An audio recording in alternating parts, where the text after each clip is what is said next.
guys! Welcome to my YouTube channel. So, ngayong umaga guys ay maglilinis tayo ng tiles. Oh my goodness, last night na natapon yung tubig ni Amo. Tapos kinuha niya yung towel ko dito sa kusina na white towel. Tapos pinunas niya sa sahig. So, yung white towel ko naging itim. Napahiya ako. Kasi naman yung floor namin is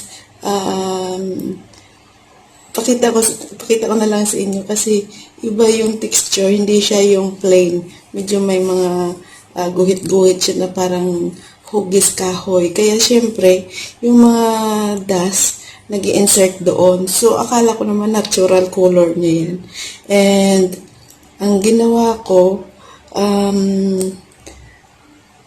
tinistingan ko ngayong umaga. So, usually guys, may sariling towel yung map ko. Kaso lang, laging natatanggal. So, tinapon ko na. So, ngayon, ang gamit ko palagi is itong mga towel na cotton lang. So, syempre, pag nagmamap tayo, just wipe lang.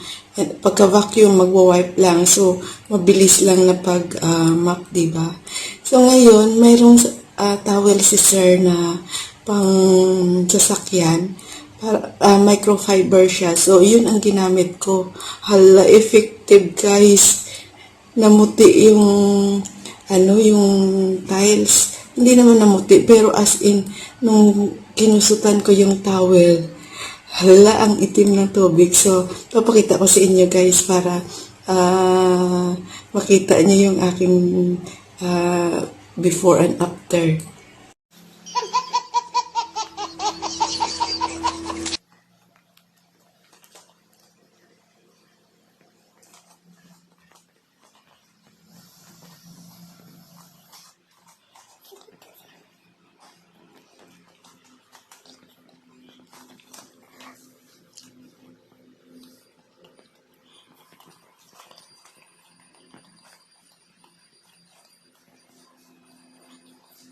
Guys, nakita niyo yung difference?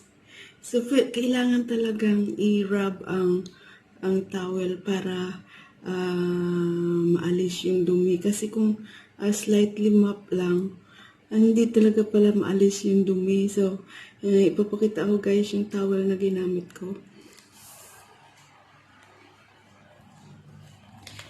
So, ito guys yung gamit kong towel. Microfiber siya. So, ito siya.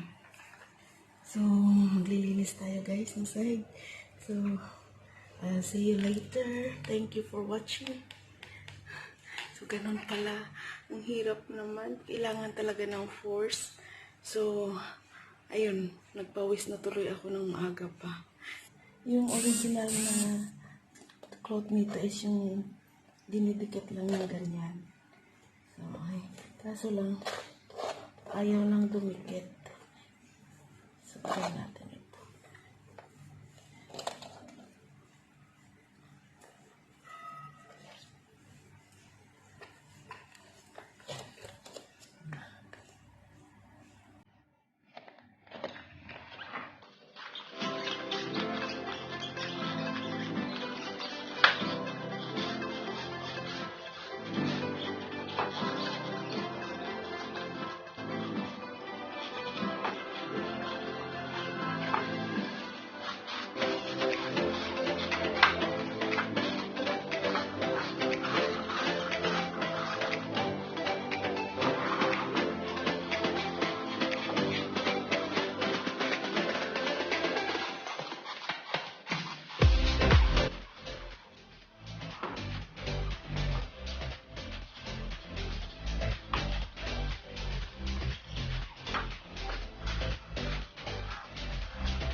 Guys, nandito ako sa my window side. So, umalis na ang aking dalawang among matanda.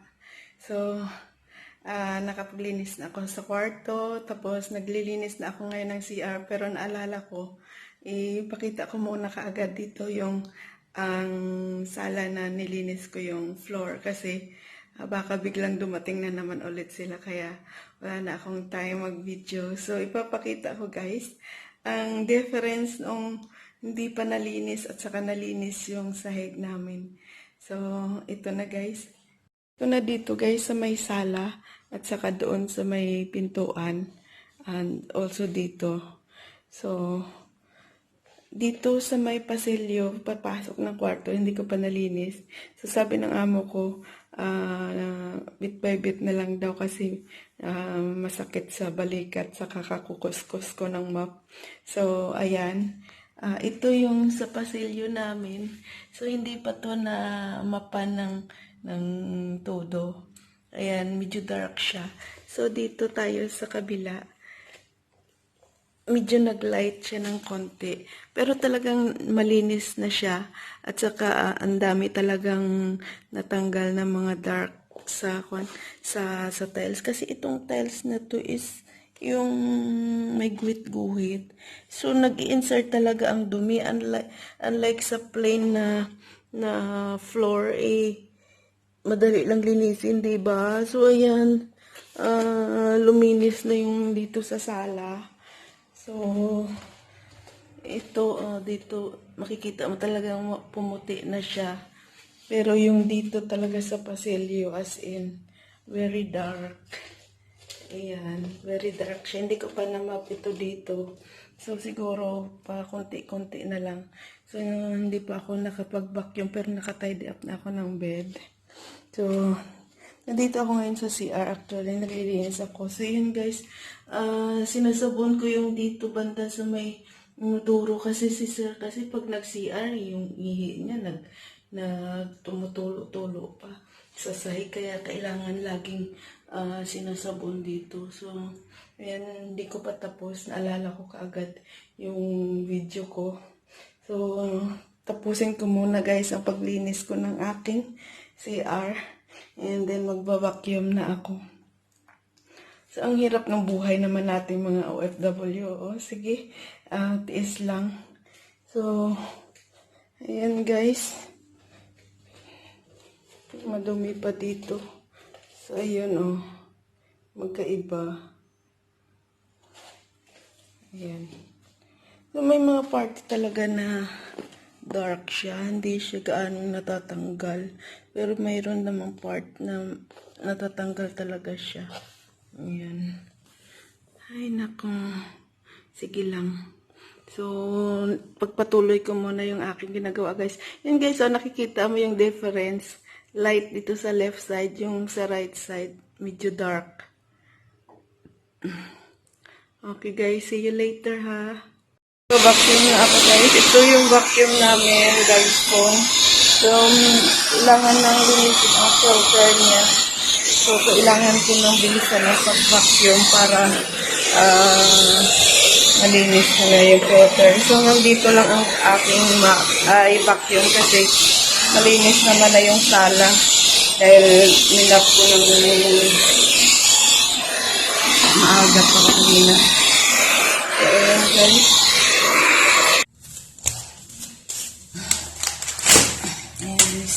So, pag naglinis nito, i-click lang natin ito. So, ayun guys. Ilinisin na natin. So, i-click lang ito. Ayan.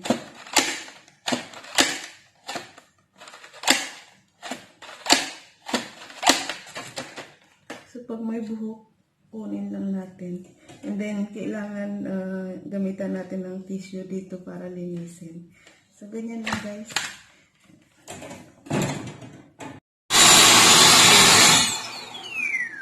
Shut up na siya. So, kailangan na natin siyang linisin. So, this is how to take out the filter. So, it's totally dirty. And, kaya sinasabi niya na it's always black. So, block. Always block. Ano ba tamang pronounce? Block or black? So, bahala na kayo. Block or block. So, ayan guys. So, lilinisin natin. So, wait lang. Let's clean the Dyson vacuum. So you try. It doesn't always block, so we will take out it.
Ito guys, yung pinaghugasan ko kanina ng aking towel.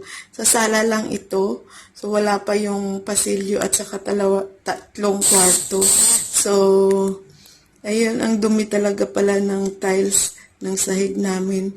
So, I hope you learned something. So, kung kayo din, pag naglinis kayo ng floor ng amo nyo, medyo diin-diinan nyo ng konti at saka kailangan ng yung magaspang na towel kapag yung tiles ng amo nyo is yung magaspang, yung may guhit-guhit. Pero siguro kapag tiles na plain, so madali lang naman linisin yung tiles na plain, unlike nitong tiles ng amo ko medyo kailangan talaga ng kunting effort. So, thank you guys for watching. I hope you learned something. And if you have any comments, suggestion, please comment down below. Thank you guys for watching. And please don't forget to like, share, and subscribe my YouTube channel and also my Facebook page, Crystal G. Bye!